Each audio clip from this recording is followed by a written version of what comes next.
this was insane to me. I had never thought about this before. I read this section Mhm. about can light be stopped from moving? Yeah. And you talk about how it can be stopped. In Yes. fact, one German physicist used a technique called electromagnetically induced transparency to trap a beam of light in a crystal for a Yes. full minute before releasing it. And others have been able to transfer beams to a different location. Yes. What?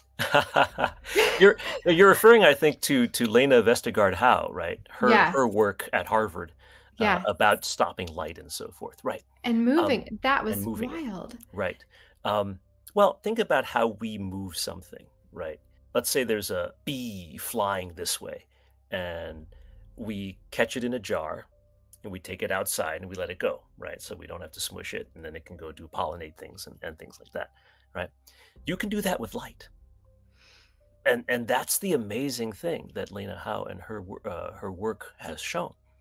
If the reason light slows down in the regular universe is it's going through a medium that has some sort of a resistance to the speed of light. We call it the index of refraction, right? And so when light goes into a diamond, for example, it slows down a lot. Its speed is only about 2/5 what it ordinarily would be if it's traveling through space. And when it does that, at the interface between the diamond, like the surface of the diamond and the air, when the light beam hits it, it'll also change direction. It makes a sharp turn and it slows down. And that's why diamonds, for example, look so beautiful because when light Mm, hits them, they start bouncing around on the yeah. inside in angles and in directions and at speeds that you don't expect. So you wind up with that sparkle, which is pretty much unmatched in just about any other material because of the index of refraction of a diamond. So imagine if you can use quantum techniques to make the index of refraction of a tiny, tiny zone in space essentially infinite. So the beam goes right in, the pieces of light go in, and then just stop. It's like you go right into a piece of gel or something, Mm. and you just pause. You take the gel, you move it to a different location, and then release the gel, and that same beam of light goes off again from the new location.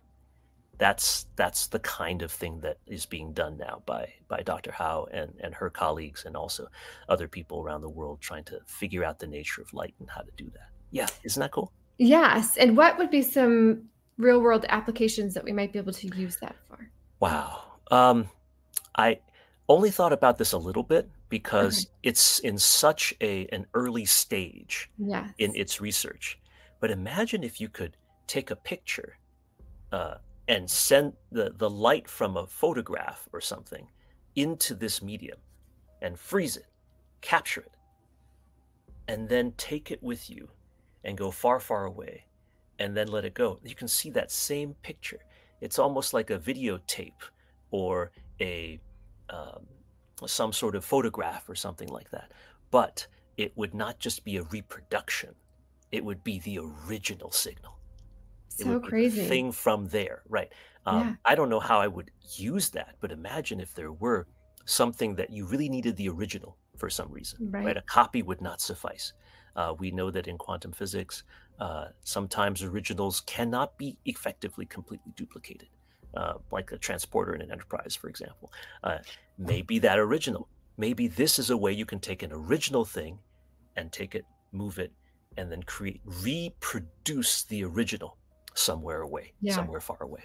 Would that be So Well, cool? neat. That was no, wild for me to learn that. Yeah, you it's know what? amazing stuff. That makes me think that, matter supposedly is neither created nor destroyed. Hmm. Well, what if we are surrounded by the light of the past and maybe we could capture a photograph of the dinosaurs or of the JFK assassination?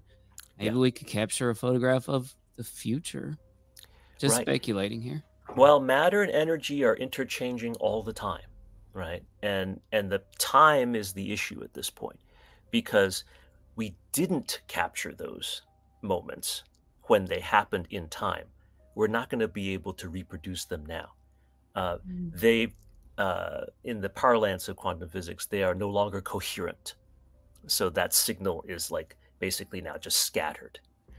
if there were a way, if somehow something stayed coherent for decades or years or even millennia, then the scenarios of seeing events or long extinct creatures might actually be real. But we don't have the ability to go back and recohere all that material again. It's a shame, but maybe going forward, we can trap it. That's right. A long time to come. Yeah, in its infancy. But yes, it blows my mind too, CJ. Yeah.